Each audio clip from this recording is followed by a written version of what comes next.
Ya, kita mulai aja nih materi yang pertama. Karena pun saya kaget juga waktu kuliah 2,5. Kalau kita dari awal nanti kalian bosan 2,5 jam kuliah. Itu bisa mumet kalian. Ya, kalian pakai ini? Enggak, belum ada yang pakai ini dosennya. Belum.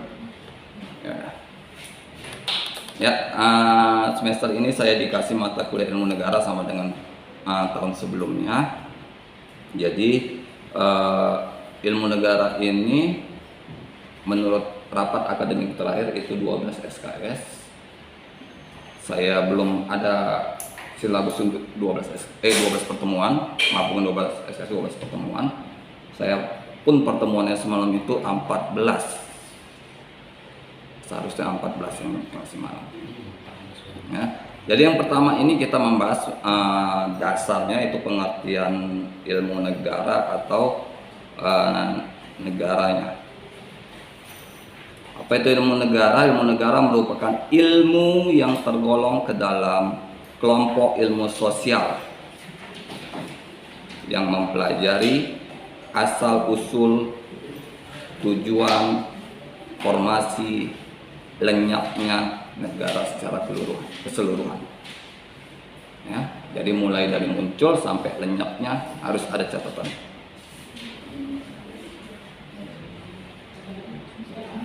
Udah? Atau mau diulang? Ilmu negara merupakan ilmu yang tergolong ke dalam kelompok ilmu sosial yang mempelajari asal-usul, tujuan, formasi,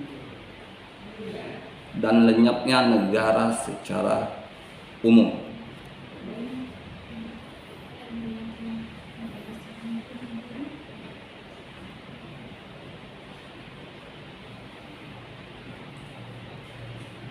Nah, jadi kalau kita lihat dalam dunia saat ini, ya, di dunia sekarang ini yang banyak perang, Rusia Ukraina belum selesai, masuk lagi sekarang Hamas Israel. Ya, saya nggak tahu, saya nggak berani bilang Hamas itu bagian dari Israel, tapi bahkan bagian dari Palestina, tapi bahkan Presiden Palestina mengatakan mereka bukan bagian dari mereka. Termasuk sekarang Iran pun ikut campur, Pak. Lebanon, Suriah, Iran mendukung Hamas, saya dengar kabar. Lebanon udah ikut perang segala macam. Jadi kalau di sini asal usulnya, jadi negara itu harus ada asal usulnya. Ya. Jadi kalau Palestina ini dari zaman dahulu sudah ada, dari tahun 1900-an, saya lupa 1912 kalau nggak salah. Ya. Itu sudah ada. Kapan Israel muncul? Israel 1946 atau 48. Ya. 1912 wilayah Palestina dipegang oleh kerajaan Turki, Konstantinopel. Ya, bahkan banyak video-video pendek yang kita lihat yang Sultan Abdul Hamid ya di Snack atau di TikTok, yang ada orang Yahudi datang ke dia ingin membeli sepetak wilayah di Palestina. Dia menolak. Kenapa? Saya tidak berhak menjual tanah Palestina karena itu bukan milik saya.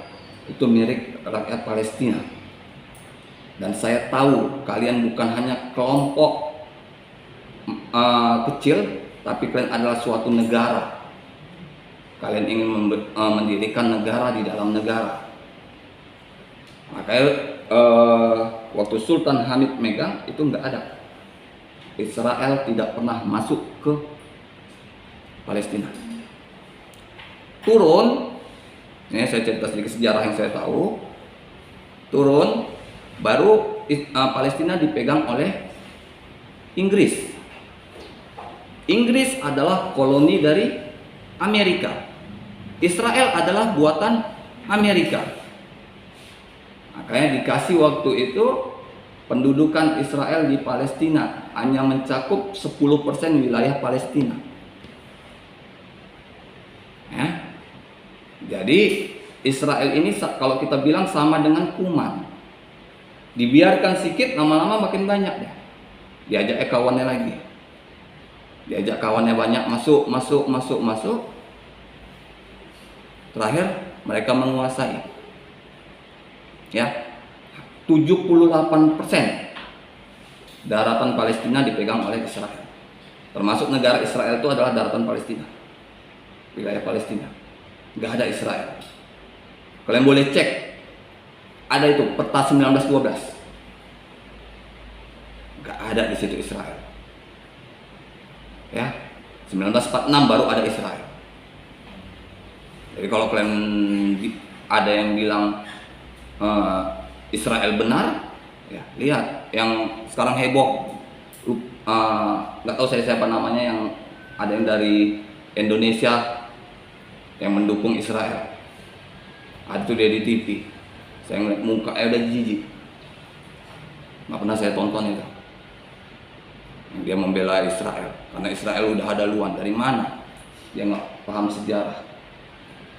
Makanya kalau kita tidak terlalu paham sejarah, makanya saya selalu bilang antara 46 atau 48. Jadi kalau kepastiannya, kalau kalian nanti menemukan misalnya Pak 47, ya nggak apa-apa, kan saya kan nggak mastikan di 46, saya nggak mastikan di 48. Pak 49, oh ya nggak apa-apa, berarti saya silap sedikit, silakan. Ini kita belajar mengajar, jadi harus saling koreksi kalau memang kalian tahu. Ya, jadi harus jelas asal usul pembentukan suatu negara itu. Ya, apa itu biasanya? Adanya masyarakat berkumpul. Nggak ada yang tiba-tiba jadi suatu negara. Nggak, pasti dia berkumpul dulu.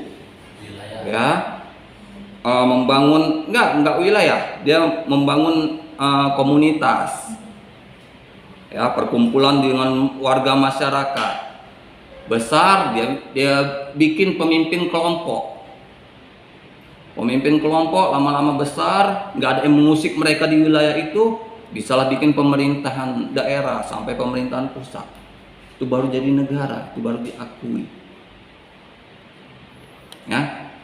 Syarat diakui suatu negara di PBB itu harus 2/3 suara majelis PBB. Ya. Saya nggak tahu kenapa sampai sekarang belum dimerdekakan Palestina, padahal pendukungnya sudah 186 negara merdeka. Coba berapa jumlah negara dunia yang terdaftar di PBB ya? Jangan seluruhnya, jangan kalian seluruh negara kalian hitung, enggak, yang terdaftar di PBB, yang ikut dalam sidang majelis PBB. Dan cek aja di Google, ada itu. Jadi 2/3 kalau mendukung ini harusnya merdeka. Tapi sekarang udah lebih dari 2/3 enggak juga merdeka. Ya. Jalan satu-satunya memang harusnya perang. Ya. Yang disesalkan Presiden Palestina pada pengeboman pertama itu, kenapa di saat perayaan yang banyak kena justru bukan tentara tapi masyarakat sipil, itunya. Ya. Dan terakhir pun Israel pun membunuhi masyarakat sipil. Ya, setiap hari saya lihat ada aja anak kecil, anak perempuan, bahkan ada dokter muda. Ya, usia 21 tahun, dari lupa saya dari mana dia. Ya. Dia di ambulan, ada warga Palestina tertembak, dia memberanikan diri untuk mengangkat korban tembak itu. Terakhir dia tertembak, meninggal. Tanah yang dijanjikan. Ya, kalau umat Islam, Palestina adalah tanah yang dijanjikan. Di situ terjadi juga perang pada zaman Nabi Muhammad. Ya, darah kalian menyatu dengan darah pejuang pada zaman Nabi Muhammad. Apa yang perlu disesalkan kalau meninggal? Ya, meninggal dengan cara indah, bagaimana lagi yang kalian harapkan? Kalau seperti itu sudah tidak indah, kalian bilang. Ya? Pada zaman Nabi Muhammad, darah sahabat banyak bertumpahan di situ. Darah kalian di situ. Menjadi kandungan dalam tanah, berarti kan bersatu. Makanya mereka berani. Ya. Jadi tenaga medis, relawan berani. Jaminannya surga bagi yang Islam. Ada juga yang kedua, tujuan. Ya. Apa tujuan dari bentuknya negara ini? Ya. Tujuannya harus jelas. Misalnya mengakomodasi masyarakat yang sudah berkumpul ini. Ya. Memimpin mereka menjadi suatu kelompok masyarakat yang berguna bagi masyarakat internasional. Ya. Bukan hanya sekedar kumpul-kumpul, nggak ada tujuan apapun, ya itu nggak dianggap sebagai negara. Formasi ini berarti sama dengan kalau saya bilang itu parlemennya, mulai dari presiden, DPR, MPR, DPD, DPRD harus jelas. Karena itu yang mengendalikan jalannya roda pemerintahan di setiap wilayah daerah negara. Ya kan? Sistem kerja pemerintahan yang ada di Kota Medan dijalankan oleh DPRD Kota Medan. Yang ada di provinsi dijalankan oleh DPRD provinsi. Ya. Ada beda DPRD-nya ya. Jadi kalau nanti pemilihan, kan tahun depan pemilihan bulan 2, kalian kan udah milih ya. Nanti kalian kalau masih pemilihan awal, yang masih pemilihan awal ini, nanti pasti kalian bingung, pasti banyak kali sampai 5. Ya. Dan besar-besar. Bahkan dulu yang pada saat pertama itu ada yang DPD itu kertasnya sampai 2 lembar. Udah besar macam koran, 2 lembar lagi. Makanya banyak yang salah waktu itu karena dia 2 nggak dipisahnya 1, main colok. Besar kertasnya. Main colok, jadi yang atas tercolok, yang bawah tercolok. Tembusnya. Tembus. Karena kan saat itu dirubahlah jadi checklist. Nah kan? Jadi checklist. Checklist pun ternyata nggak efektif. Karena ternyata ada juga orang yang membawa spidol dari luar. Nggak sama. Setelah diterima, balik lagi di coblos dengan pengawasan yang benar-benar ketat, efektif. Ya, saya selalu bilang saya dosen, saya tidak terlibat partai politik manapun. Kalian silahkan, kalau mau terlibat silahkan, tapi jangan pernah bawa ke kampus. Percayalah, partai politik atau kegiatan politik itu tidak dibenarkan ada di kampus. Kampus, rumah sakit, sekolah, ya itu nggak boleh mereka masuk. Ya. Tapi kadang mereka juga cari-cari celah supaya bisa masuk kampus gimana, di alma mater mana, masuklah ke situ, bikinlah kuliah umum, kuliah kebangsaan. Ya kan? Nah, kalian mau dukung calon presiden siapa silakan, partai politik mana silakan, jangan paksakan siapapun. Kalian sudah bebas menentukan sendiri. Ya, bahkan satu rumah pun berbeda ya nggak apa-apa. Gak ada masalah satu rumah berbeda. Ya, nggak mesti orang tua kalian milih A, kalian milih A, nggak mesti. Kalau kalian merasa yang B yang lebih bagus, yang B kalian pilih.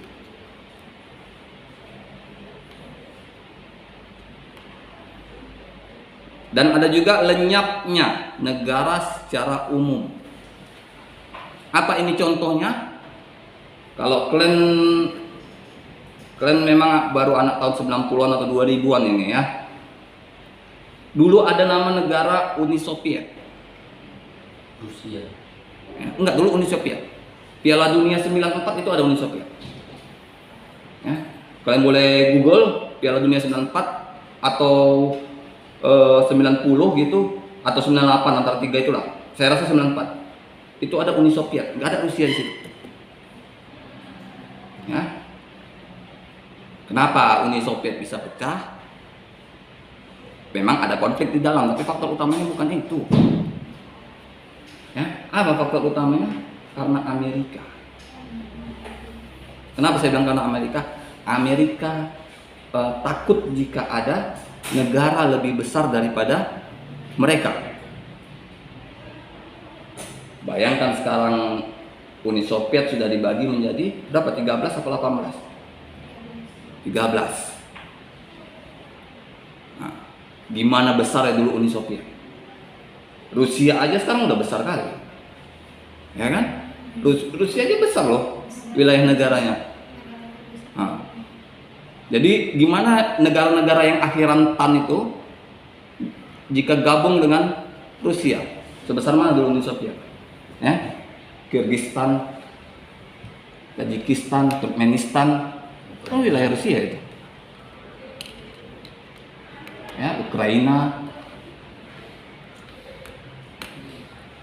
Ya. Gimana mau dipertahankan? Karena lebih besar mereka daripada Amerika. Amerika takut. Makanya dipecah, diadu domba. Diadu domba dari dalam supaya pecah. Itu juga yang ditakutkan Amerika ke Indonesia. Tapi nggak setakut dengan Rusia. Kenapa? Amerika juga besar. Dari Sabang sampai Merauke. Dipecah, Brasil, Timor Leste pecah keluar. Pada saat Timor Leste keluar pecah dari Indonesia, ada salah satu amar putusan dari Mahkamah Internasional bahwa Timor Leste adalah wilayah negara Indonesia terakhir yang memisahkan diri dari Indonesia. Itu ada.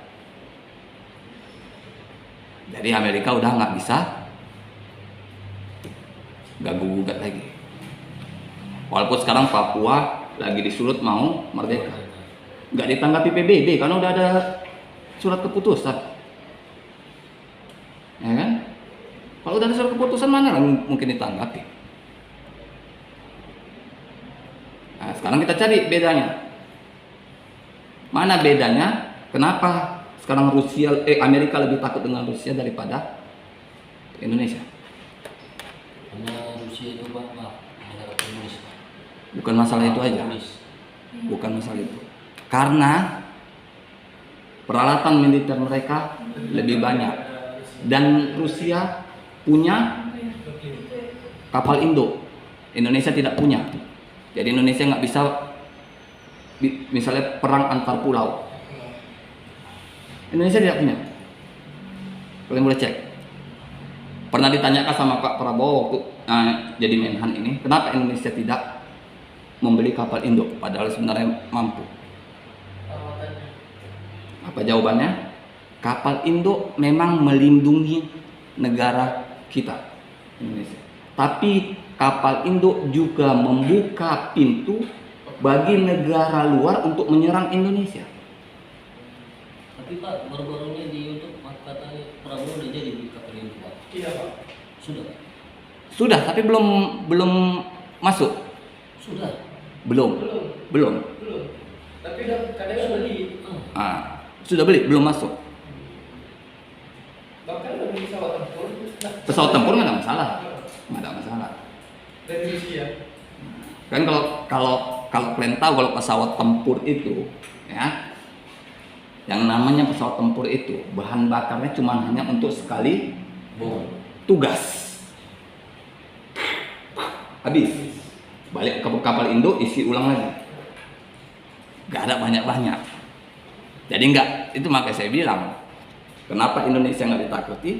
Punya superjet atau apa segala macam pun nggak bisa nyerang Amerika, kejauhan bos.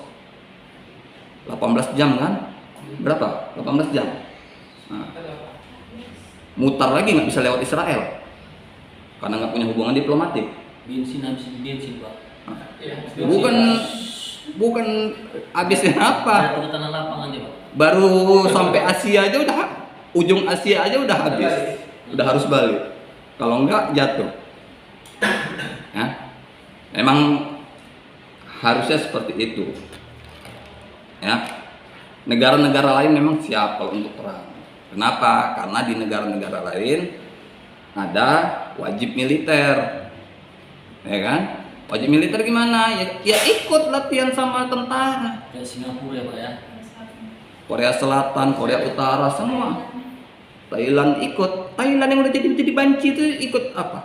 Kalau dia lahirnya, kalau dia lahirnya laki-laki, walaupun dia saat sekarang ini perempuan, ikut wajib militer. Kalian cari videonya. Waktu sekolah kan Pak? Iya. Itu 2 tahun. Itu makanya mereka siap kalau untuk perang. Indonesia siapnya karena keberanian. Keberanian rakyat Indonesia itu nggak bisa dikalahkan oleh kecanggihan senjata luar negeri. Tangan kosong aja lihatlah. Mana contohnya? Demonstrasi. Ngapain kalian dorong-dorongan sama polisi? Polisi bersenjata, minimal pentungan. Di toko pala kalian apa nggak benjol? Bocor ya pak. Kena gas air mata. Ditembak water cannon, saya pernah ditembak water cannon. Ya, waktu kerusuhan Wisu. Dibubarkan karena polisi mau masuk nggak bisa. Ada bus Damri terparkir di situ karena ketakutan. Supirnya udah lari. Busnya masuk dalam bus. Terakhir datang water cannon, tembakin kami semua.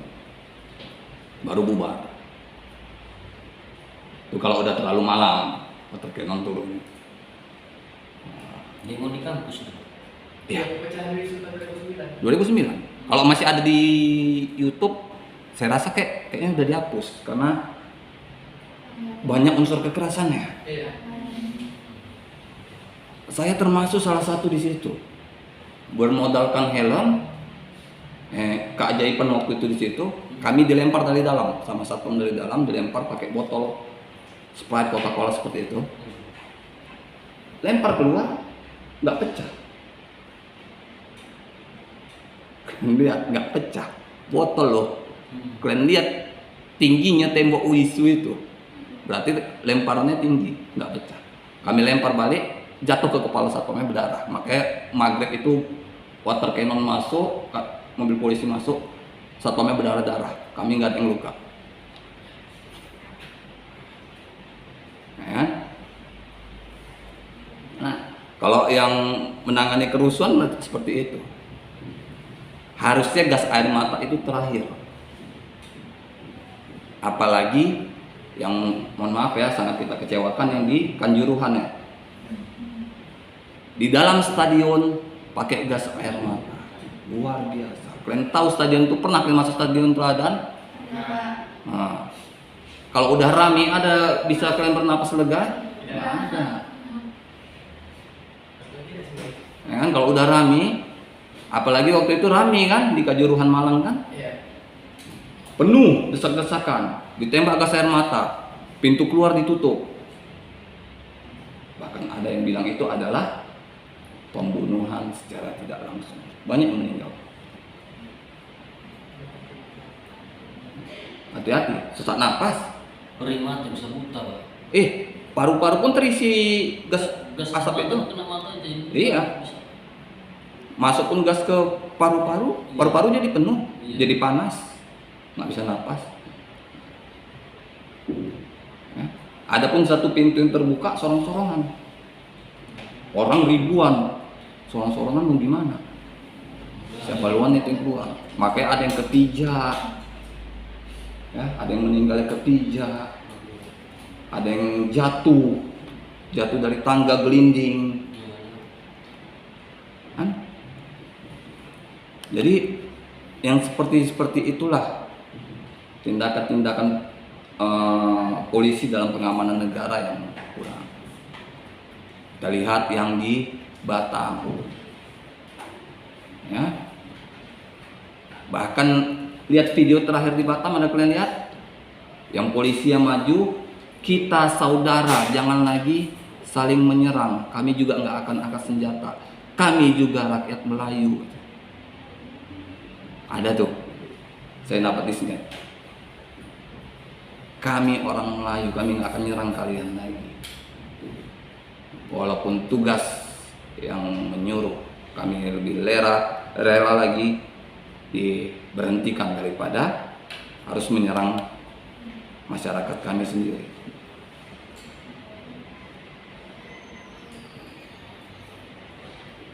Ya, jadi ilmu negara ini harus bersifat objektif. Apa itu objektif? Jadi ilmu negara ini harus berdasarkan hasil pemikiran dari manusia. Ya. Harus dari hasil pemikiran manusia yang berusaha mencari kebenaran. Yang berusaha mencari kebenaran untuk dapat diterima secara umum.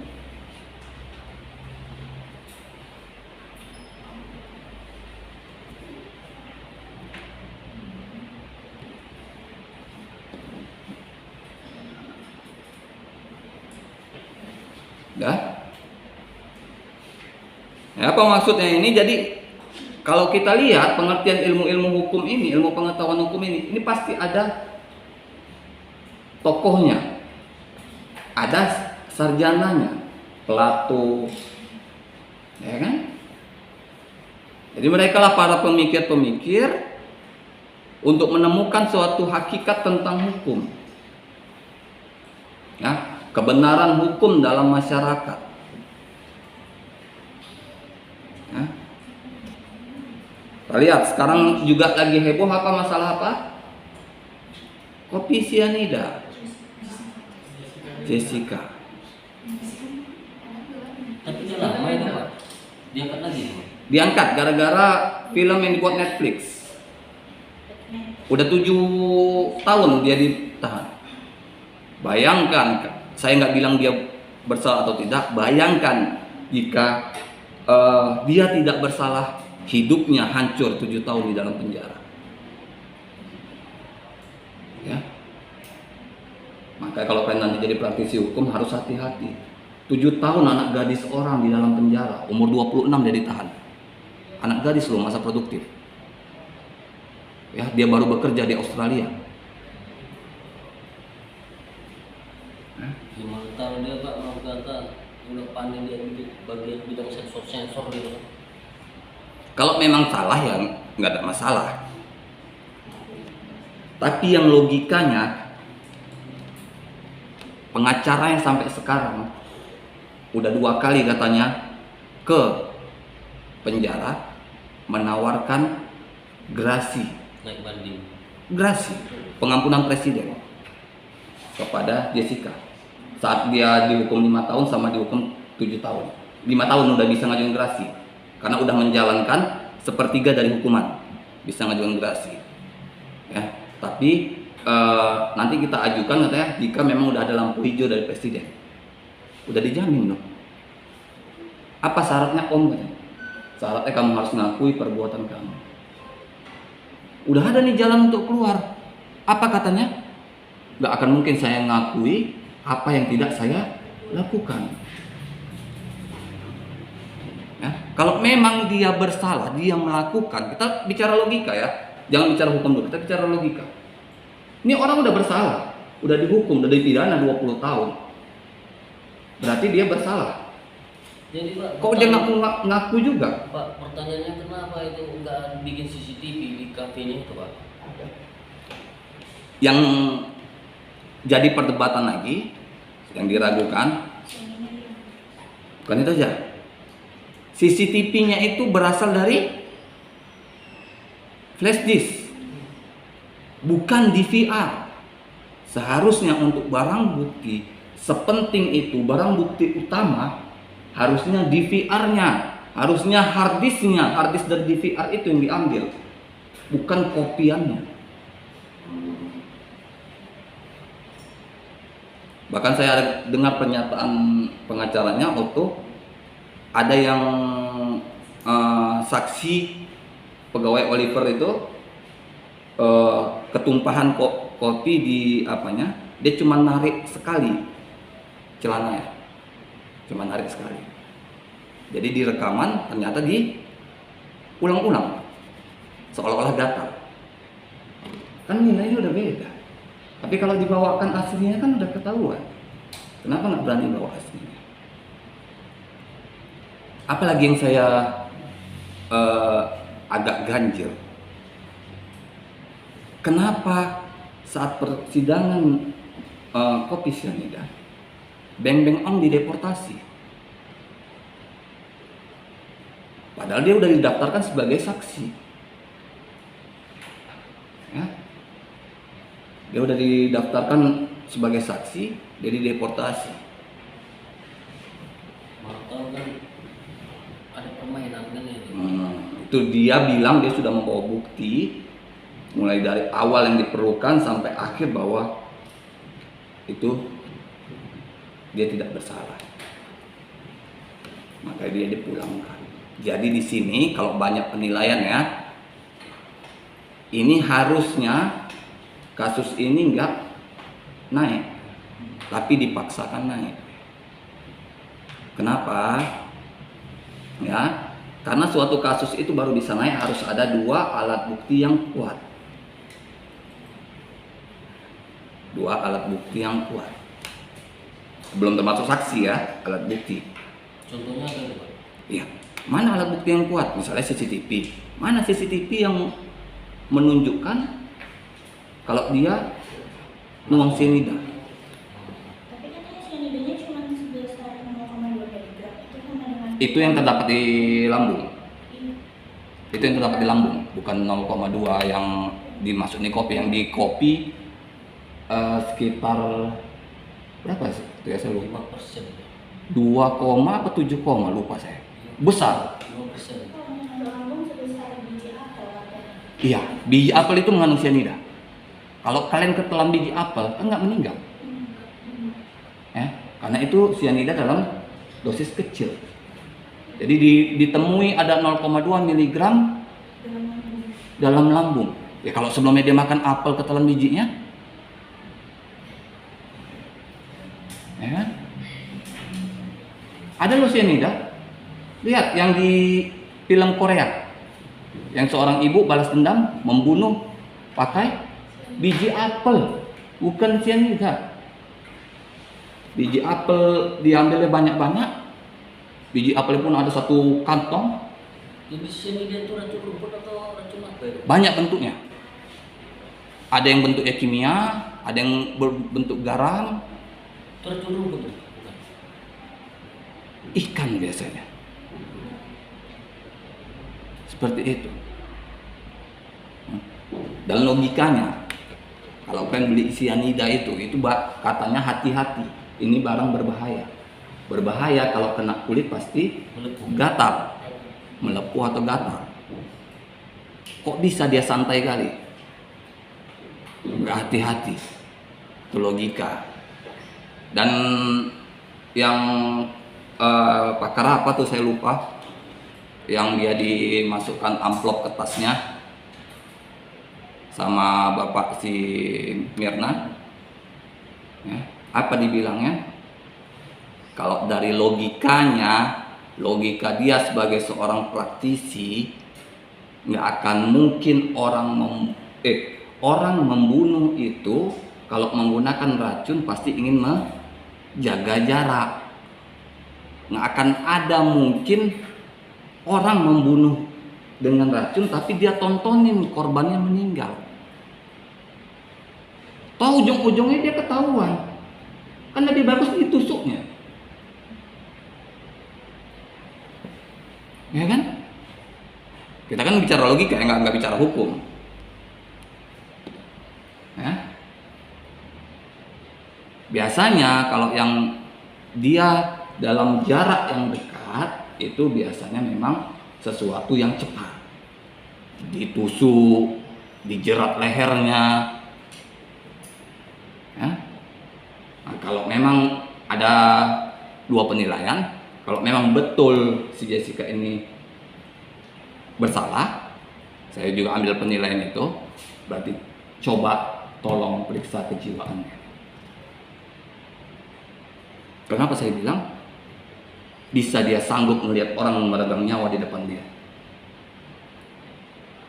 Saya nggak sanggup. Mungkin dia bisa suruh dibayar gitu Pak. Ya itulah, kok sanggup dia? Kalau dia tahu memang ini membunuh, berarti kan dia tahu kawannya ini meregang nyawa. Dengar kabar dia pegawai kafe dia Pak. Iya, di Australia. Nah itulah. Bayangkan, ya, kalian membunuh, kalian tonton nih korban kalian, sakit jiwa kalian, ya, psikopat kalian itu namanya, ya. Kan banyak tuh film-film yang di Amerika tuh, yang ada yang dikulitinya hidup-hidup, nah, itu memang psikopat dia. Ya, ujung-ujungnya di mana ditahan dia?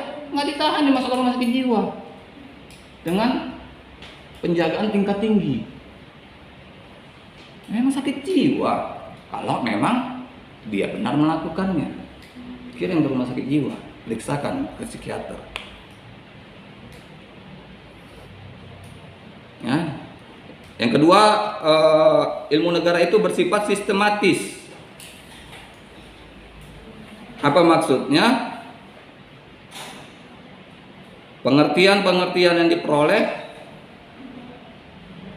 tidak boleh bercerai-berai. Pengertian yang diperoleh tidak boleh bercerai-berai,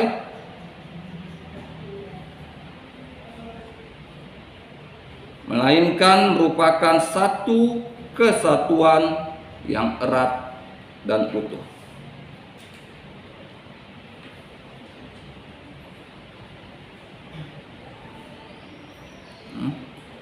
Apa ini maksudnya? Suatu pengertian dalam ilmu negara ini banyak ini pengertian, pendapat ahli, undang-undang atau apa segala macam tentang suatu hukum. Lihat, walaupun orangnya beda, inti dari pengertian itu sama. Ya, kalau dia sudah berbeda, itu pasti nanti ditanyakan, nggak disalahkan. Berarti kan dia melakukan pembandingan dari yang udah ada, ya kan? Jadi harus ditanya kebenarannya. Ya, kalau sekarang jangan langsung main tuduh salah, tanya dulu kebenarannya. Dia ngelihat dari mana? Ya, jadi bukan langsung kita judge salah, seseorang salah, ajaran seseorang salah. Ya. Jadi kalau dalam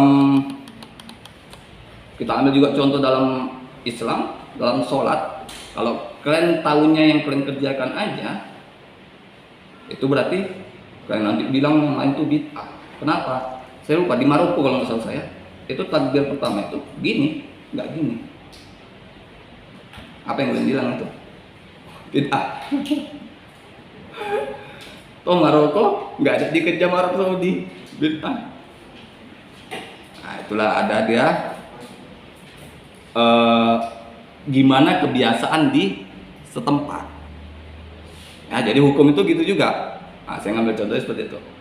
Jadi hukum itu pasti ada kaitannya dengan masyarakat setempat, mengatur masyarakat setempat. Ya, jadi hukum dalam Indonesia ini ya baru ada setelah tindakan atau akibat dari suatu perbuatan itu terjadi. Ya, mau contohnya Contoh nyata. Ya, bom Bali 2005. Ya, bom Bali 2005 dan JW Marit 2005 juga ada. Ya, saat itu belum ada tuh sebelumnya terorisme. Jadi nggak ada undang-undang terorisme. Ya, undang-undang terorisme keluar tahun 2006. Kalian boleh cek undang-undang terorisme pertama. Jadi saat sidang Amroji dan kawan-kawan itu jaksanya menuntut dengan undang-undang terorisme karena sidangnya 2006 akhir, ya kan? Jadi sidangnya 2006 akhir mati. dituntut pakai undang-undang terorisme. Mati. Ingat, ya, dalam pasal 1 KUHP undang-undang tidak berlaku surut. Pasal 1 KUHP. Undang-undang tidak boleh berlaku surut. Apa artinya? Suatu undang-undang tidak boleh menghukum atau mengadili perbuatan yang ada sebelum undang-undang itu ada. Ya, makanya pada saat itu ditolak, nggak boleh pakai undang-undang terorisme. Hakim memberi pandangan tidak boleh dipakai undang-undang terorisme. Saya pakai pasal 340 pembunuhan berencana dan mengganggu keamanan negara, hukuman mati dan seumur hidup juga. Nah, jadi kalau kalian jadi jaksa harus pintar mencari pasalnya. Ya, harus tahu kalian pasal semua yang ada di undang-undang ini. Ya, nggak perlu kalian hafal. Saya selalu ngajarkan mahasiswa jangan dihafal KUHP itu. Ini caranya gimana Pak? Kalian hafal KUHP itu 3 tahun lagi udah KUHP baru. Ini caranya gimana Pak? Mudah. Bahasa KUHP itu hampir semuanya sama. Ya. Apa sama? Barang siapa dengan sengaja atau direncanakan terlebih dahulu, atau barang siapa melakukan suatu perbuatan dengan tidak sengaja, kan hampir seperti itu. Jadi kalau saya bilang ambil inti-intinya saja. Gimana? Misalnya 340, apa yang diatur?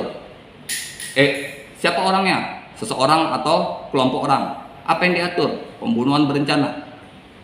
Apa akibat hukumnya? Mengakibatkan orang meninggal. Berapa hukumannya? 20 tahun seumur hidup dan hukuman mati.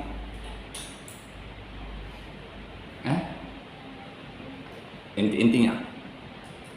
Kita masukkan ke kalimat barang siapa dengan sengaja atau direncanakan terlebih dahulu melakukan pembunuhan dengan direncanakan dihukum dengan makar mati dengan hukuman sekurang-kurangnya 20 tahun atau seumur hidup atau hukuman mati.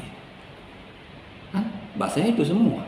Kalau yang 338 tidak direncanakan, barang siapa melakukan pembunuhan dengan tidak direncanakan terlebih dahulu dihukum karena perbuatan pembunuhan dengan hukuman pidana penjara 15 tahun. Sama. Saya nggak pernah ngapal KUHP, tapi tahu saya. Lebih kurang titik komanya sama, walaupun tidak 100%. Ya. Itu harus pintar. Kalau dulu memang ada yang KUH Perdata itu, yang berapa pasal itu, yang 1400-an itu, 1500, itu ada yang ngapal dulu Pak Sueb Suparno, dosen Ganja Budi. Hafal dia, 1 titik komanya. Luar kepala. Tapi saat ujian perdata dia nggak lulus di ujian pertama. Waktu itu ujian negara. Kenapa? Makanya saya selalu sama dengan prinsip dosen saya Ibu Leli Asni Siregar, apa? Belajar itu bukan berarti kalian menghafal. Nggak perlu kalian menghafal, tapi kalian memahami, mengerti. Kalau kalian mengerti, 5, 10 tahun, 15 tahun lagi yang akan datang kalian mesti tetap paham. Tapi kalau kalian hafal sekarang, hafal mati sekarang undang-undang itu, saya nggak yakin saat kalian wisuda kalian masih hafal undang-undang itu. Karena nggak pernah kalian ulang. Oh udah hafal kok, ngapain lagi diulang? Oh udah hafal kok, ngapain lagi diulang? Timbul sifat sombongnya. Jadi dia kalahnya itu kenapa Pak? Karena yang ditanya bukan bunyi pasal. Pasal ini mengatur tentang apa? Ya. Nggak pernah tuh dosen kalau bikin soal ujian menanya bunyi pasal. Apalagi saya kalau bikin soal boleh tanya sama atasan-atasan kalian, saya paling nggak mau kalian jawab itu sesuai dengan buku. Saya udah kasih pengertian, saya udah kasih apa, jawab berdasarkan pemikiran kalian. Ini fakultas sosial loh, fakultas hukum, ilmu sosial. Kalian harus punya pemikiran-pemikiran tentang sesuatu yang baru lagi. Kita para dosen ingin mencari pemikiran-pemikiran dari kalian. Ya. Makanya kalau ada yang copy paste dari internet, saya nggak halangi kalian buka buku, buka internet, silakan. Tapi kalau ada yang copy paste, itu nilai ujiannya saya kasih 50. Saya nggak perlu baca semua. Saya lihat nomor 1 aja, itu kalau udah sama betul dengan yang di buku atau di internet, itu udah pasti saya kasih 50. Karena nggak pernah saya bikin jelaskan hukum nasional menurut pendapat profesor ini, nggak ada, nggak pernah harus saya. Boleh tanya. Saya juga bikin tugas karya ilmiah, itu nggak pernah saya memberatkan mahasiswa.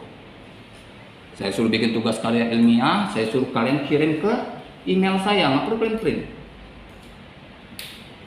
Ya, nggak perlu print. Dan kirim aja ke email saya. Udah, kapan waktu yang saya kasih? Biasanya minggu kedua saya kasih. Ini panjang nih waktunya kan, sampai dikumpul waktu UAS. Kalau nggak selesai apa namanya? Pemalas. Ya kan? Kalau 14 minggu, ya 14 minggu nih ya kalian pertemuan, saya kasih minggu pertama, berarti 13 minggu. 13 minggu berapa bulan? 3 bulan 1 minggu. Kalian nggak bisa menyelesaikan karya ilmiah dalam 20 halaman dalam waktu 3 bulan 1 minggu. Kalian kerjakan 1 hari 1 lembar aja, atau 1 hari setengah lembar aja dulu udah selesai. Ya kan? Kenapa saya kasih seperti itu? Tugas-tugas kalian supaya kalian berpikir, kalian menuangkan pikiran kalian. Jangan kalian copy paste semua dari internet. Ya, boleh kalian ambil dari internet 1 paragraf, habis itu kalian kasih lagi pemikiran kalian. Saya ajak kalian berpikir supaya apa? Nanti kedepannya kalian tuh enaknya gimana? Kalian bikin skripsi udah enak, mudah berpikirnya, ya kan? Udah belajar dari semester 1, nanti semester 2 jumpa lagi dengan saya, mudah-mudahan di mata kuliah hukum internasional. Saya buat juga tugas yang sama. Jadi kalau ini masih saya bebaskan, nanti di semester 2 tuh saya plagiatnya saya tingkatkan lagi 50%. Nanti semester selanjutnya jumpa saya lagi, plagiatnya saya tingkatkan lagi 25%. Supaya apa? Saya nggak mau mahasiswa yang pernah saya ajar saat nyusun skripsi nyari joki. Berarti saya ngajarnya gagal. Nah, kan? Joki di mana itu Pak? Banyak, masih carinya enak.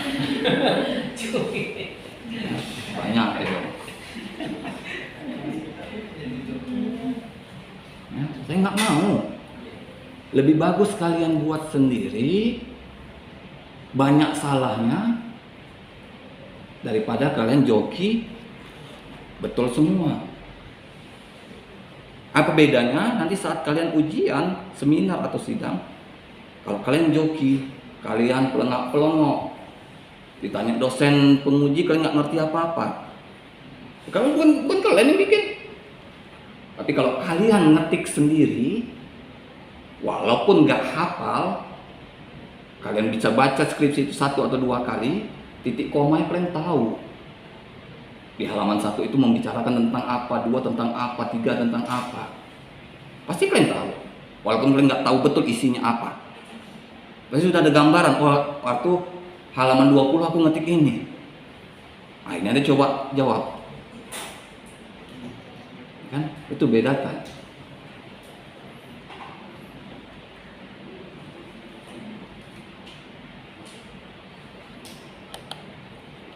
Lanjutnya kita pembahasan selanjutnya itu sistematika ilmu negara.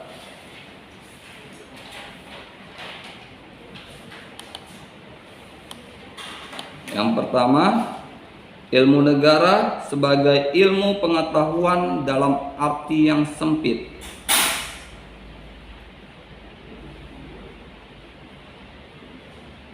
Ilmu negara sebagai ilmu pengetahuan dalam arti yang sempit, yang menyelidiki negara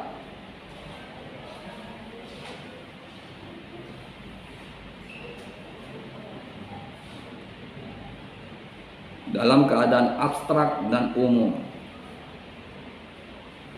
Jadi apa maksudnya ini? Jadi ilmu negara itu jika ditarik pengertian dari sempitnya, ilmu negara itu hanya membahas negara dalam keadaan diam. Apa itu? Misalnya gini, yang dibahas itu organ-organ negara aja. Negara, ada nih DPR, ada nih BPK, ada KPK, ada ini, ada ini, ada ini. Ya, organisasinya dalam arti apa? Tapi kalau fungsinya, nanti ini juga sama pembahasannya di hukum tata negara. Yang nggak tahu nanti tata negara siapa. Nah, jadi kalau fungsinya dalam menjalankan organisasi-organisasi ini, itu nanti ada di hukum administrasi negara. Ya, nanti ada mata kuliah kalian semester 2 kalau nggak salah, hukum tata negara dan hukum administrasi negara. Beda itu, 2 mata kuliah berbeda. Hukum tata negara, hukum administrasi negara. Jadi kalau sama itu, hukum tata negara adalah hukum yang membahas negara dalam keadaan diam. Hukum administrasi negara, hukum yang membahas negara dalam keadaan bergerak. Apa itu? Ya organ-organnya, bagaimana kinerja DPR, bagaimana kinerja BPK, KPK, MPR, DPRD. Itu administrasi yang membahas. Ini kalau yang di ilmu negaranya hanya membahas keadaan yang abstrak atau umum. Ya, ada negara nih, ada presidennya. Ya, di bawah presiden apa? Ada gubernur, ada menteri-menteri, baru ada gubernur. Gubernur, wali kota, kepala-kepala bagiannya, ada keplingnya, ada camatnya. Camat ada lurah ada kepling sampai ke bawah. Itu nanti di sini ada perangkat-perangkat lagi, itu kan nanti di administrasi.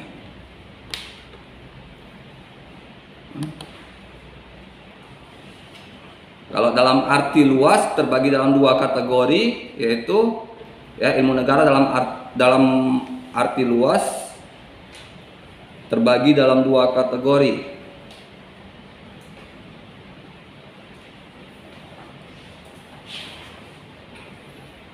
Yang pertama, ilmu pengetahuan yang menyelidiki negara tertentu.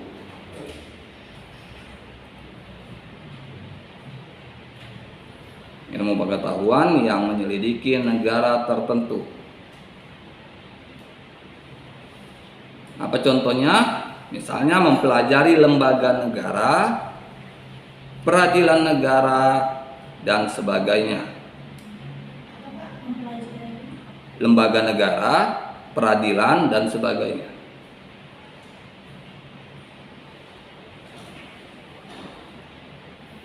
Ya, jadi kalau dalam ilmu pengetahuan yang pertama itu menyelidiki lembaga-lembaga negara. Contohnya peradilan.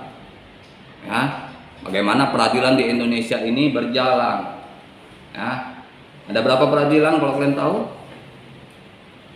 Bukan pengadilan negeri tinggi, bukan itu ya. Peradilan. Tata usaha negara. Nah, tata usaha negara. Peradilan. Bingung kalian? Tata usaha negara, pengadilan negeri, pengadilan agama, pengadilan satu lagi Mahkamah Agung. militer. Itu yang dari atasnya. Ya. Yang menjalankan peradilan tapi fungsinya berbeda-beda. Ya. Agama, negeri, tata negara, militer. Ya. Agama di mana? Tuh di amplas. Negeri di mana? Jalan pengadilan. Militer di mana? Di markas komando masing-masing. Yang tata usaha saya lupa, kayak di jalan listrik, lupa saya. Kalau nggak salah di jalan listrik, tata negara, pengadilan tata usaha negara. Ya, nah jadi membahas peradilan itu harus semuanya. Tapi nanti kalian di sini membahasnya dipisah-pisah. Ada hukum acara pidana, ada perdata, agama, peradilan tun, ada semua. Enggak digabung semuanya. Kayak saya dulu kuliah seperti itu. Cuman yang ada sekarang juga belum ada pembahasan mata kuliah khusus tentang peradilan anak. Ya, kenapa belum ada? Ada dibuat khusus. Mau magang ya ke pengadilan itu nggak bisa. Kenapa? 100% sidang peradilan anak tertutup untuk umum. Dan ruang sidangnya kita nggak tahu. Pasti berpindah-pindah setiap hari supaya nggak ada wartawan yang meliput. Saya pernah melihat sekali sidang peradilan anak itu di lantai 3 pengadilan negeri. Lantai 3 ujung sebelah kanan. Nah di situ. Pada hari berikutnya saya lihat lagi di situ nggak ada. Berarti kan dia pindah-pindah, nggak boleh sama. Ya. Jadi kalau peradilan anak ini pun harus anak ini benar-benar nyaman. Kita nggak boleh memposisikan anak sebagai terdakwa, walaupun sebenarnya dia terdakwa. Ya. Kalian jadi praktisi hukum harus seperti itu. Kalian jadi jaksa, jadi hakim, menanyakan kepada terdakwa anak, jangan kalian menghakimi dia. Ya tanya aja seperti nanya sama anak-anak, tapi dalam bahasa hukum. Ya kan, dengan tata kelembutan, bukan kayak yang dipertontonkan di TV-TV. Itu kan orang dewasa kan? Orang dewasa ya terserah ya. Kalau kalian misalnya jadi hakim, terdakwanya maling, ya udah kalian mau apa kalian terserah. Kalian tanya pun yang nggak usah baik-baik pun apa. Kenapa kok maling itu? Nah, ya hakim kan ya suka-suka aja bahasanya. Hah? Kenapa kau lakukan itu? Hah? Kan gitu dia. Kenapa kau ambil punya itu? Yang sangat kita apakan sekarang, bahkan ya mohon maaf, sekarang nggak bisa kita pungkiri itu hukum tajam ke bawah tumpul ke atas. Mohon maaf. Ya. Kalau kalian jadi generasi penerus di bidang-bidang hukum ini, hakim atau apa, jangan jadi seperti itu. Balikkan lagi, tajam ke atas, tumpul ke bawah kalau kalian berani. Kenapa? Lihat sekarang. Saya pernah tuh ada dengar kasus, ya, ada pohon mangga di sebuah rumah, tapi kan pohon mangga ini kita nggak bisa atur rantingnya kemana. Ya kan, ada rantingnya ke rumah orang, ya, rantingnya ke rumah orang, itu sampahnya jatuh, ya, saat buahnya jatuh, dia ngambil untuk ngasih anaknya, karena anaknya kepengen, dilaporkan polisi. Kalian kalau yang punya pohon mangga kayak gitu, saya maki kalian, bukan yang ngambil. Kalau Kalau kalian nggak mau buahnya diambil, kalian bersihkan itu sampahnya dari rumah dia. Kalian udah ngotori, diambil buahnya sebiji, 2 biji, kalian laporkan polisi. Ya. Ada yang nenek karena kelaparan, ngambil rambutan, tahap apa, ya. Masuk pengadilan, terakhir dibebaskan hakim.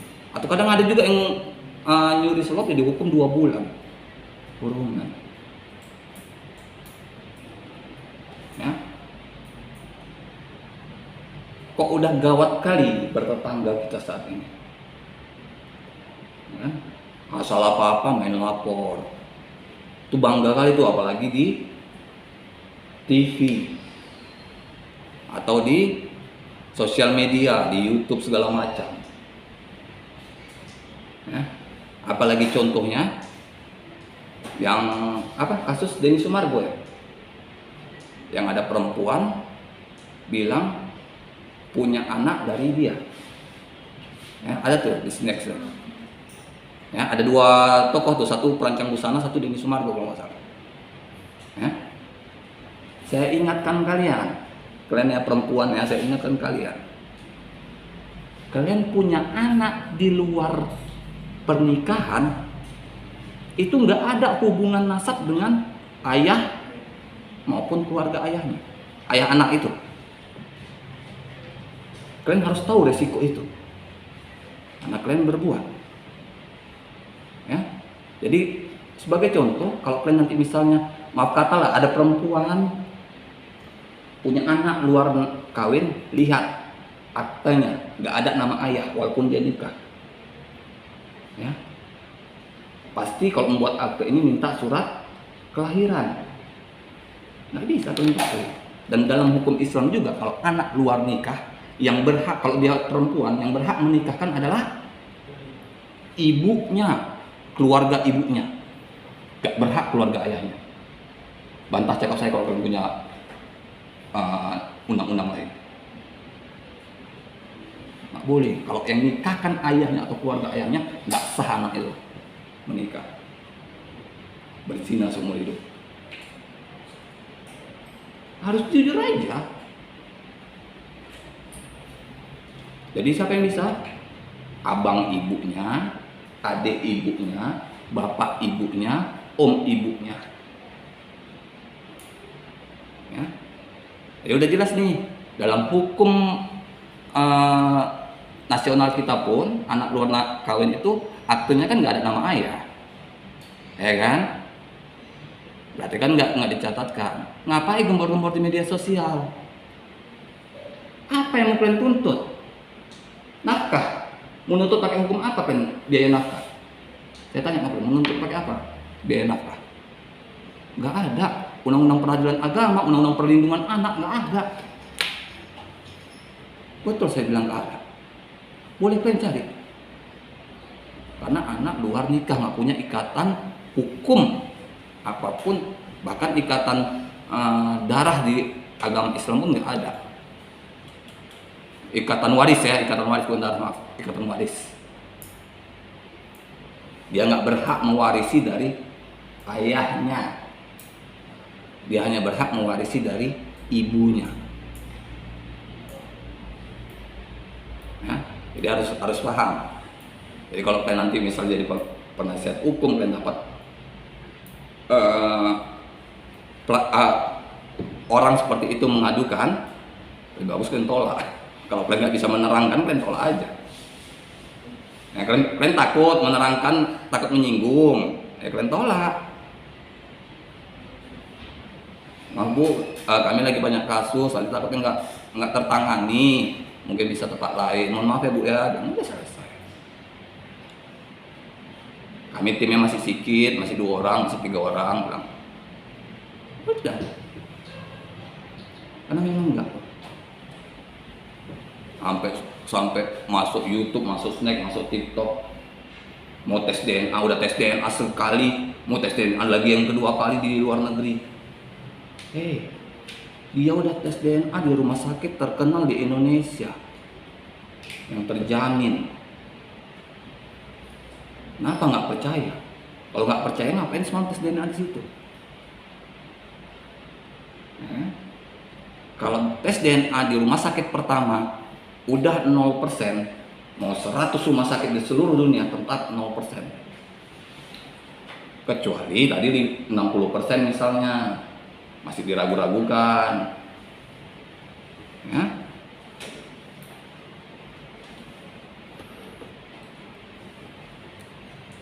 Yang kedua itu ilmu pengetahuan yang penyelidikannya dari penyelidikan ilmu negara ya sebagai ilmu pengetahuan. Ilmu pengetahuan yang penyelidikannya ditujukan kepada negara dalam pengertian umum.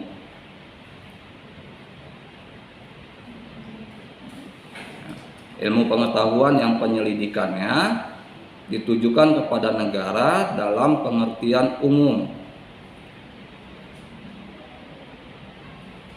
serta lembaga perwakilan yang dipelajari secara khusus.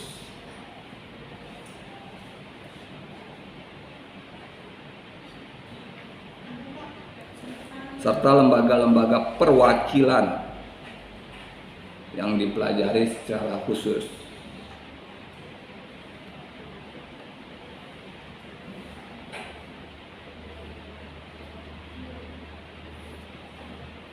Ya. Apa ini contohnya? Misalnya seperti kalau penyelidikan terhadap suatu negara, biasanya bukan langsung orang dari mahkamah internasional itu yang datang. Konsulat jenderal. Pasti ada petugas-petugas ya, konsulat jenderal atau siapanya. Ada nih orang-orang yang ditugaskan ke situ untuk meneliti benar nggak laporan seperti ini. Ya. Jadi seperti itu juga kalau lembaga-lembaga perwakilan di sini lihat, ya. Misalnya advokat juga perwakilan, ya. Jadi kalau kalian misalnya ada masalah hukum, kalian udah serahkan ke advokat. Misalnya pengadilan agama, misalnya sidang pengadilan agama, si perempuan sidang pengadilan agama, dia udah serahkan ke advokat, tapi di sidang pertama dia wajib datang sampai mediasi. Setelah mediasi, kalau mediasi gagal, baru dia nggak datang nggak apa-apa. Sampai terakhir dia wajib datang, yang terakhir dia wajib datang karena pengucapan ikrar talak. Itu beda kalau sama kita. Ya, kalau sama kita. Kalau kita sudah mewakilkan, ya udah. Dia semua yang ngurus. Makanya kalau teken surat kuasa itu harus jelas objeknya. Ya. Misalnya kalian terkena masalah, misalnya si A terkena masalah korupsi. Makanya surat kuasanya harus jelas. Pihak A mewakilkan saya dalam perkara korupsi di pengadilan negeri ini. Kalau nggak kalian bikin itu, berarti kalian seluruh hidup kalian diwakilkan oleh dia. Yang berkaitan dengan hukum ya. Kalian urusan dimanapun dia. Ya, pasti bayarannya lebih mahal. Nah, itulah dia perwakilan itu. Sama kayak kalau anak terkena kasus misalnya contohnya, maka itu bisa didampingi atau diwakilkan oleh orang tuanya. Misalnya anak masih terlalu kecil, ya, jadi orang tuanya aja diwakilkan. Anaknya duduk di bangku penonton, bukan nggak di ruang sidang, tapi di bangku penonton. Itulah tadi dia misalnya memberi kenyamanan ke anak, walaupun anak misalnya sebagai terdakwa. Ya, jangan kalian menghakimi, jangan kalian menjatuhkan mentalnya. Kalau kalian cap dia sebagai penjahat, udah lihatlah memori anak 5 tahun ke bawah itu copy pastenya lebih luar biasa daripada 5 tahun ke atas. Makanya kalau kalian nanti jadi orang tua, jangan suka berantem sama pasangan, cakap-cakap kotor. Jadi kalian nggak sadar, kalian suka cakap-cakap kotor. Nanti anak umur 5 tahun, 6 tahun cakap kotor dia.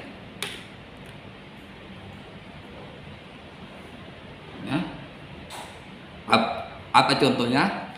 Kita kasih contoh dalam kehidupan. Ustadz Abdul Somad, kan? Istrinya manggil dia ayah, nggak dikasihnya, jangan ayah. Ayahmu ada, panggil abang. Panggil abang. Terakhir anak sekarang di masjid manggil abang. Anak kopi, mesin fotokopi paling instan. Apa yang kalian lakukan, itu yang dilakukannya. Ayah kata di masjid, lagi jam alamnya. Gimana ngerubahnya? Mana ini lagi berubah. Udah itu tertanam di otak ya. Makanya kalau harus kita mendampingi anak, keluarlah kata-kata yang bagus. Kalaupun mau menanyakan kepada anak, tanyakanlah dengan bahasa-bahasa yang bagus, bahasa-bahasa yang halus. Ya, jangan kalian samakan dengan klien kalian yang dewasa.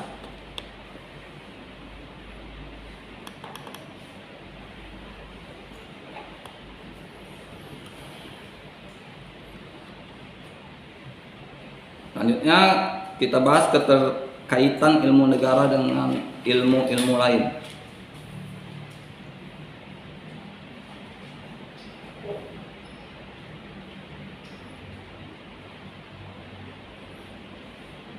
Yang pertama, hubungan ilmu negara dengan ilmu hukum tata negara.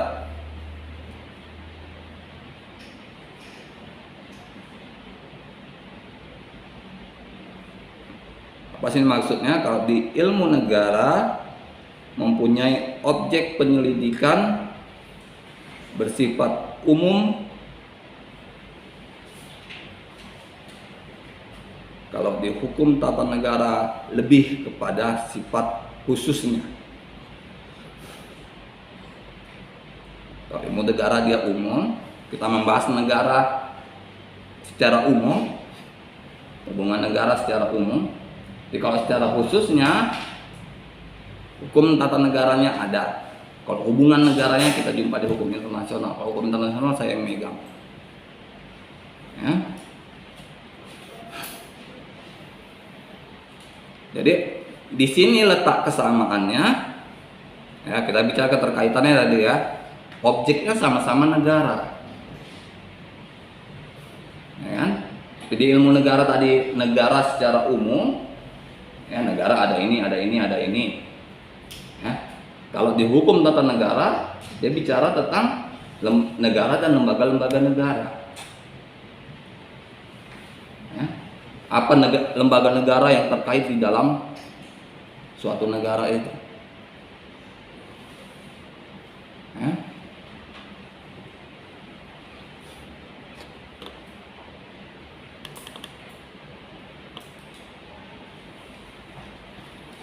Ada yang kedua, hubungan ilmu negara dengan ilmu administrasi negara.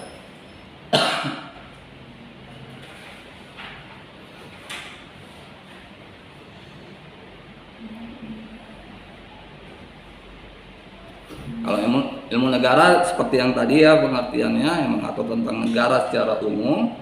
Kalau ilmu administrasinya mengatur hubungan antara organ administrasi negara, ya, mengatur antara organ administrasi negara, hubungannya, bagaimana hubungan presiden dengan DPR, MPR, dengan menteri-menterinya, dengan DPRD, dengan gubernur, dengan wali kota, ada hubungannya. Disinilah hubungan itulah yang dibahas nanti di hukum administrasi negara.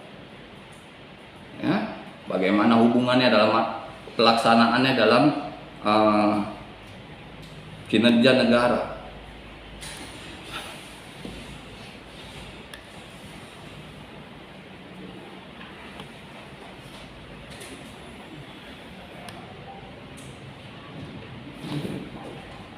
Yang ketiga, hubungan ilmu negara dengan ilmu politik.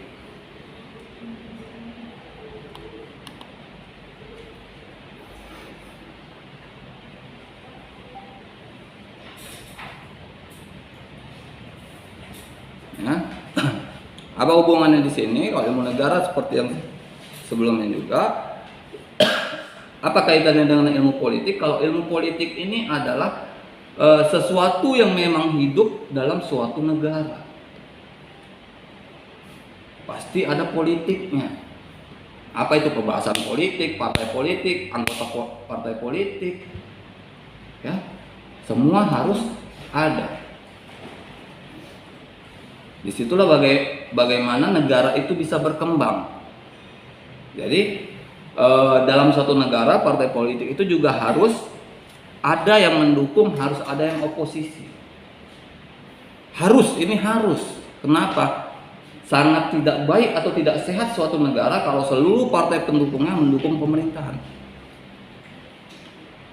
Ya. Apa maksudnya? Maksudnya jika terjadi suatu masalah, kalau semuanya pendukung, semuanya iya. Kan pendukung. Ya, nggak bisa komentar dong. Kalau oposisi baru bisa membantah. Ya, kalau berada di posisi oposisi, ada kebijakan pemerintah, bantah dengan cara yang sehat di parlemen. Ya, kalaupun mau di media, bicara yang sehat di media. Jangan bahasa sehari-hari keluar, ujung-ujungnya pelaporan polisi. Konyol sendiri. Ya, bahasa-bahasa yang santun aja.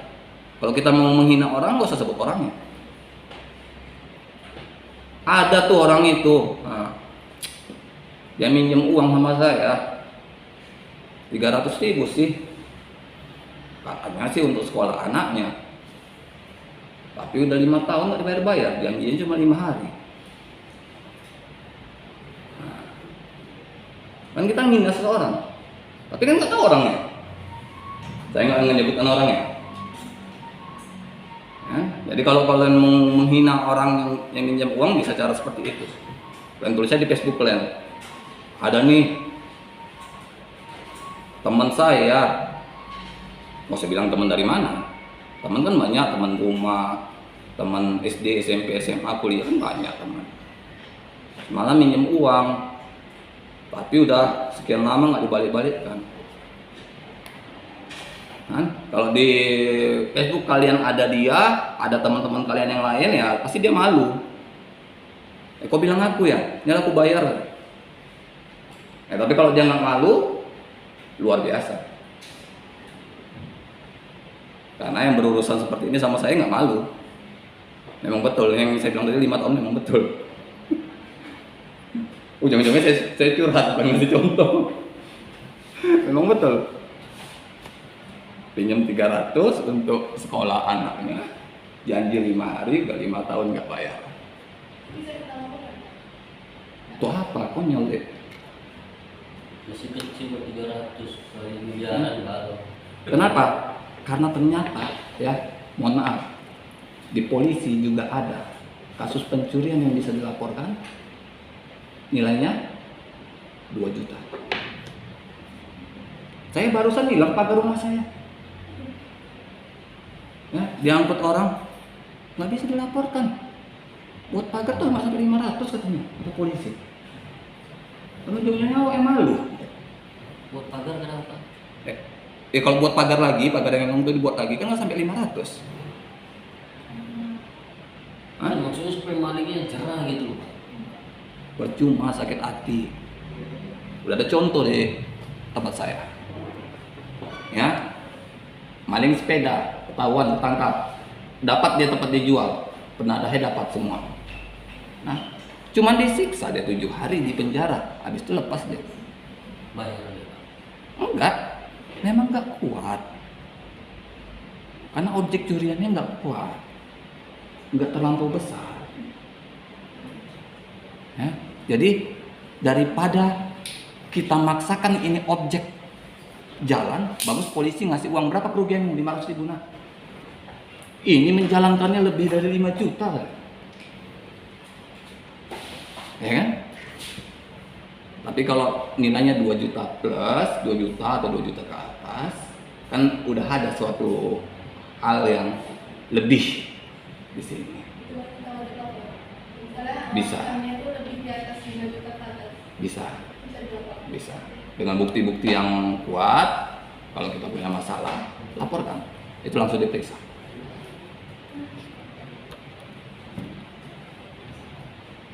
Di pagar bapak itu nggak diganti. Enggak.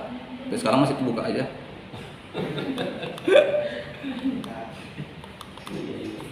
Ya nanti dipasang lagi, diangkut lagi. Ya udah biar aja terbuka, atau apa lagi? Diganti, beli yang baru. Begini Pak, udah bapak pasang kan? Gembok. Yang Ini rantainya. yang pagar lain Nah. bisa dipasang rantai. Yang pagar yang satu ini dia terlalu lengket ke dinding. Rantaimu kemana? Anak komat pintar-pintar Pak. Taunya saya bajingan. Gak ya Pak, anak komat itu pintar-pintar. Tahu saya orang. Rantai yang masih lengket di situ pagar hilang ada. Iya. Mesin pompa air sering hilang. Astagfirullah. Padahal sistem tanam dia tuh Pak ya. Dipotongnya bawa gergaji dia. Itu di gang belakang saya itu ada berapa kali tuh hilang mesin pompa air.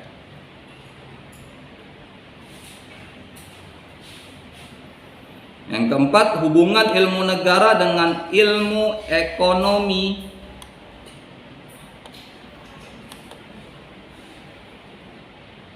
Apa kaitannya ini? Kalau di ilmu negara mengatur tentang negara, kalau dalam hukum ekonomi suatu negara itu dapat berjalan jika ada perekonomian yang berjalan. Ya, bukan ada uang. Saya nggak bilang ada uang ya. Adanya perekonomian yang berjalan. Ya, masyarakat bikin jual beli, ada pajak yang dihimpun dari masyarakat. Ya, banyak sekarang usaha-usaha rumah makan itu kan bayar pajak. Itulah pendapatan. Apalagi pendapatan Indonesia paling besar di bidang pajak di mana? Migas. Enggak. TKI dan rokok. Dua penyumbang devisa terbesar. Boleh cek, sanggah nanti kalau salah. TKI dan rokok. Makanya kita sibuk koar-koar hentikan pengiriman TKI atau stop rokok. Jangan bicara stop bos, ya. Kita harus bicara dulu penggantinya apa. Jika rokok di stop, saya nggak ngerokok, ya. Saya juga nggak nyalakan perokok. Jika rokok di stop, ini kan pemasukan bagi devisa negara ini kan tinggi bagi kas negara, ya. Kalau ini di stop, berarti kan Indonesia nggak ada pemasukan lagi dari sini. Ya, kalau ini di stop, apa gantinya? Kalau nggak bisa krisis moneter, ya. Berapa puluh, mungkin ratusan ya, dari Sabang sampai Merauke, jumlah merek rokok itu mungkin ratusan. Ya. Pergi keluar kota, nanti rokoknya udah beda lagi. Ada yang rokok lokal.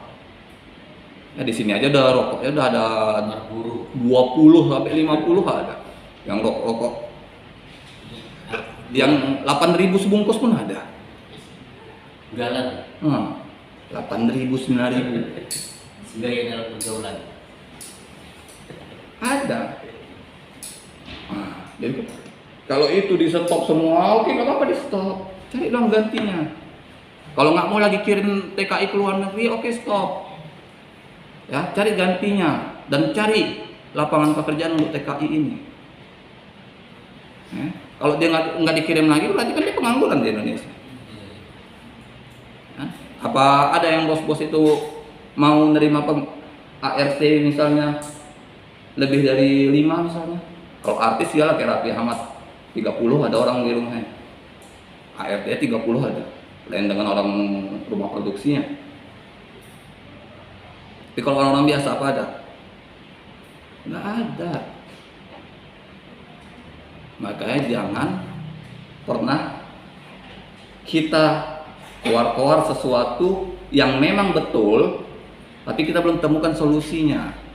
Kita kalau harus mengomentari sesuatu, harus kita temukan dulu solusinya. Ya. Kita membantah ini, kita harus tahu solusinya apa. Jadi kalau nanti diajak berdebat, jadi kalau ini dihilangkan, apa solusinya? Kita ada jawabannya. Ya. Karena semua aspek pekerjaan yang ada di Indonesia ini ada aspek ekonominya ke negara. Rumah makan, setiap kalian makan di rumah makan itu ada 10% untuk Pajak. masuk ke negara. Bukan hanya rumah makan bermerek, tapi rumah-rumah makan biasa pun ada. Di sebelah Pak, paripurna. Makan di situ, pasti ada PPN 10%. Saya pernah makan di situ, diajak mahasiswa sih. Mahal. 15% Pak. Nah, 15% gimana? Nah, kalau makan sendiri nggak seru makan di situ. Kita ngelihat tagihannya, aduh. Udah enak. Tapi kalau makan rame-rame, nggak apa-apa, apalagi dibayari. Saya ya dibayari anak kelas karyawan. Sekarang mereka semester 5 itulah, yang semester 5. Pak, yuk, waktu pas itu makan jadwal siang. Selama ini kuliahnya daring aja, kelas online. Dibilang kahaniar tuh. Ini dosen kalian, dosen mata kuliah Pancasila gitu. Dosen mata kuliah Pancasila. Pak, udah siang makan dulu. Oh, saya mau pulang, makan aja dulu Pak. Makan. Memang orang-orang apa? Kalau nggak salah aja wartawan, yang orang berduit, orang-orang LSM. Makan hidang pula lagi, anak saya ambil aja lah yang dihidang itu. Nggak pilih menu hidang. Kan beda kalau hidang sama pilih menu. Debat pas dinner lah. Hidang kan kita puas, ngeliat apa, ngeliat udang misalnya, makan udang, ngeliat rendang, makan rendang. Ya nggak tahu kolesterolnya, semua dimakan. Udang, rendang semuanya. Nah, paling jahat rumah makan Padang yang begitulah. Semuanya enak tapi kolesterolnya. Ya tapi alhamdulillah lah, sampai sekarang saya Sehat. nggak ada sakit-sakit kayak gitu. Makan telat pun mudah-mudahan saya nggak ada kena lambung. Nggak ada. Saya kadang sarapan pagi ini enggak juga sempat sarapan pagi karena tadi saya harus pergi agak cepat, nggak sempat sarapan pagi. Udah. Nanti siang sama malam. Saya keseringan memang makan sehari 2 kali, bukan apa. Banyak-banyak pun ngapain. Ya. Kecuali aktivitas kita memang memakan tenaga, misalnya kuli panggul, kuli angkut. Ya, beda. Kalau toh yang kita lain juga kalau misalnya kalian seharinya di AC, nah itu wajib makan kalian. Kalau masuk angin kalian. Saya waktu ngajar di Stomo gitu. Dosen.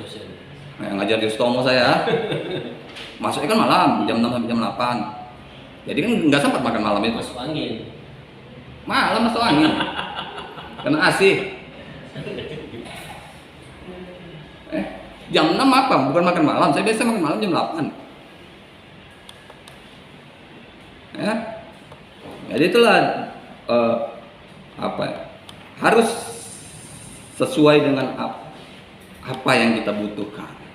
Ya, kalau melakukan sesuatu itu lihat manfaatnya. Sama kalau misalnya saya mengajari juga nih sama mahasiswa 2 angkatan di atas kalian.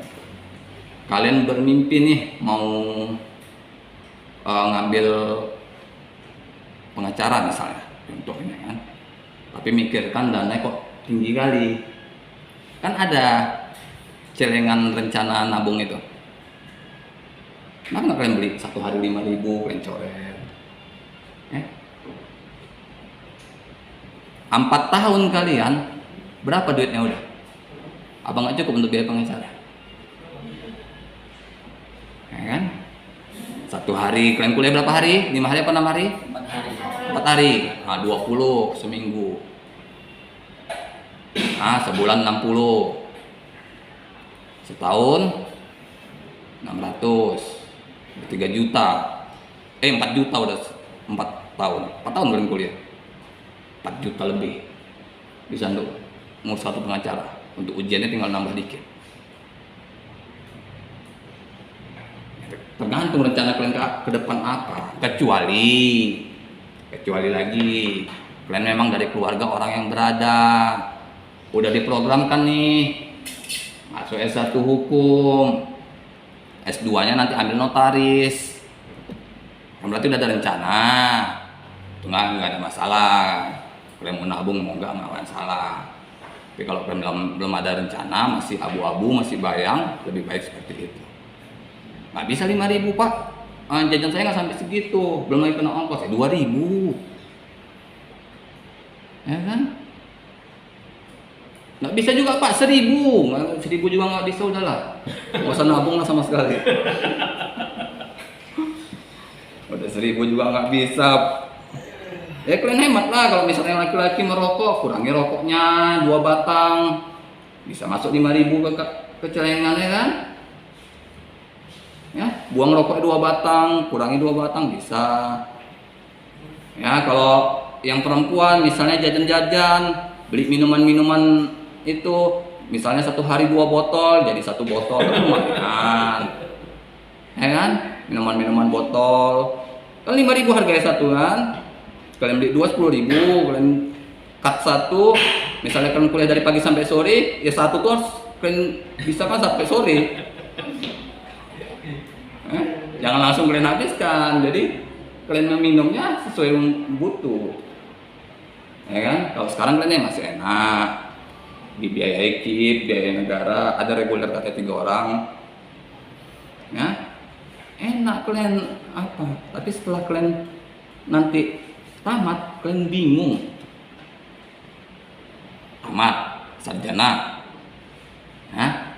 Jadi beban mental. Kalian pulang ke rumah orang tua, jadi cerita tetangga. Itu anak si Anu loh, udah sarjana di rumah aja kerja. Ngapain ku kuliahkan anakku kalau kayak gitu juga ya ujung-ujungnya. Nah, ya kan? Mulut tetangga lebih pedas daripada mulut jaksa dan hakim. Nah, kalian rencanakan, saya selalu mengajarkan seperti ini, rencanakan. Ya murahnya celengan tuh. Kalian beli online pun murah, 5.000 nya satu celengan.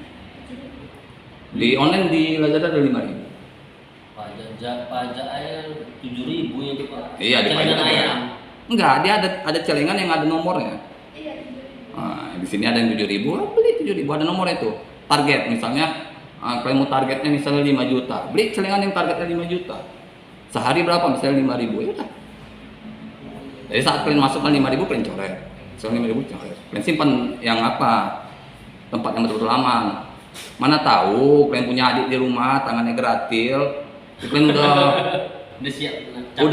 udah ngisi misalnya 50 kali, kok masih ringan ini. Rupanya udah diambilin adiknya. Ya kan? Kertas namanya Pak, kan ringan. Iya, enggak terasa kok digoncang kok bunyinya deras, harusnya kan enggak deras. Rupanya penasaran dibuka udah kosong. Hati. Boleh seperti itu, kalian mau nabung itu bagus sekali kok saya bilang. Jadi saat kalian tamat kalian juga nggak minta ke orang tua, ya kan? Jadi kalian mau apa bisa, asal jangan mau S2. Kalau mau S2 kalian butuh 35 juta untuk menyelesaikan S2. 25 di WISU. S2 hukum. Nah, kalau di luar 35, 50 lah, di usul 50. Kalau S2 ya kalian apa lagi? Kalian hitung lagi. Misalnya untuk S2 butuh 50, bagi dalam waktu 4 tahun. Berarti 5 tahun lah bilang, berarti 1 tahun 10 juta, bagi lagi 10 juta, bagi lagi 12 bulan. 2 tahun atau berapa tahun tuh S2? S2 2 tahun.